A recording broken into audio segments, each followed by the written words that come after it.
کی، یہ آپ صدقہ نہیں ہے، یہ زکات نہیں ہے، یہ آپ کی بھائی چارگی میں میں آپ کی مدد کر رہا ہوں۔ میں آپ کے آقا نانا کا غلام ہوں، کیونکہ وہ سیدہ بھی تھی۔ اب کیا تھا، جب 300 دینار دے دیا اور حج کو معطل کر دیا کہ میں حج کرنے نہیں جاؤں گا۔ جب گئے اپنے ساتھیوں میں کہا کہ لوگوں میں حج کرنے نہیں جاؤں گا، تو سوچنے کی بات ہے، کوئی کہے کہ حج کی پوری تیاری ہو گئی ہے اور صبح کہے کہ ہم حج کرنے نہیں کریں گے۔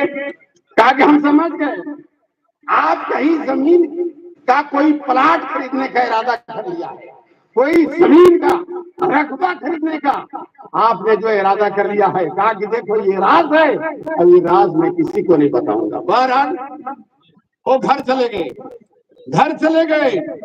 جب حج کا زمانہ آیا تو خود فرماتے کہ میں روتا تھا کہ آج میرے ساتھی مینا میں، آج میرے ساتھی ابھی کعبے کا طواف کر رہے ہوں گے، آج میرے ساتھی مزدلفہ میں ہوں گے، آج میرے ساتھی مقام عرفات پہ ہوں گے، آج ملتزم کے پاس ہوں گے۔ اور اس کے بعد میرے دل میں خیال آیا میرے ساتھی حج کر چکے ہوں گے، روضہ رسول کے پاس جا کر اپنے گناہوں کی معافی اور طلاق بھی کرتے ہوں گے۔ میں روتا رہا۔ 6 مہینے کے بعد جب حجاج کرام آنے لگے تو ایک حاجی کے دروازے پر میں گیا، دروازہ کھٹکھٹایا، اندر سے دروازہ کھلا اور میں نے کہا تمہیں حج مبارک ہو۔ ارے یار کیا بات کرتے ہو، میں نے تمہیں مینا میں آواز دیا تھا، تو کہا حج کرنے نہیں جائیں گے اور تو وہاں مینا میں تو حج کر رہا ہے۔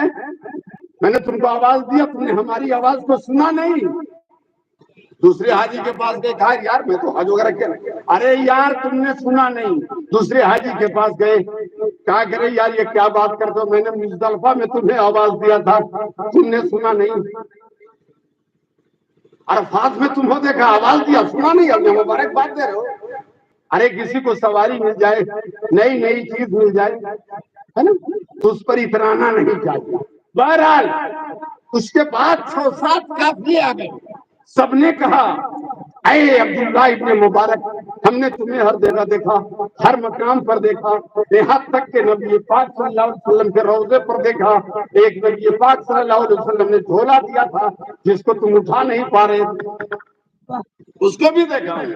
اتنے میں یہ سب گفتگو ہونے کے بعد رات کو جب نیند لگ جاتی ہے نا، تو رسول پاک صلی اللہ علیہ وسلم تشریف لاتے ہیں۔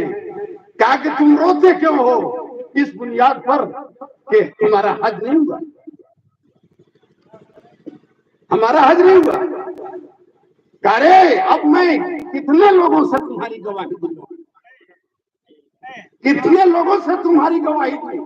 اے عبداللہ ابن مبارک سنو، جو تم نے ہماری امتی کو 300 دیا ہے اس کے بدلے میں یہ 600 دینار لے لو، اور سنو اس کی فکر مت کرنا کہ آج کرے گا یا نہیں کرے گا، اللہ رب العزت نے تمہاری طرف سے ایک فرشتہ کو مقرر فرما دیا ہے، تمہاری صورت میں مقرر فرما دیا ہے نا، جو ہر سال تمہارے طرف سے حج کرتا رہے گا، تم دنیا سے 2 سال بھی کر جاؤ گے وہ حج کرتا رہے گا اور تمہارے نامی اعمال میں ثواب لکھا جاتا رہے گا۔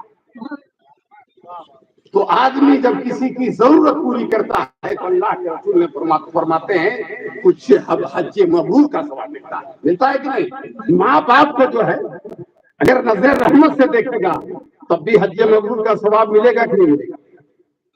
اشراق پڑھے گا حج مبرور کا ثواب، 50 پڑھو حج مبرور کا ثواب، اعتکاف کرو کئی حج مبرور کا ثواب ملتا ہے۔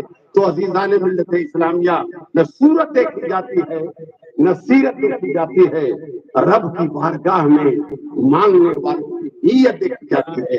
اور ایک بات بتا دوں، وہ حج نفل کرنے جا رہے ہیں۔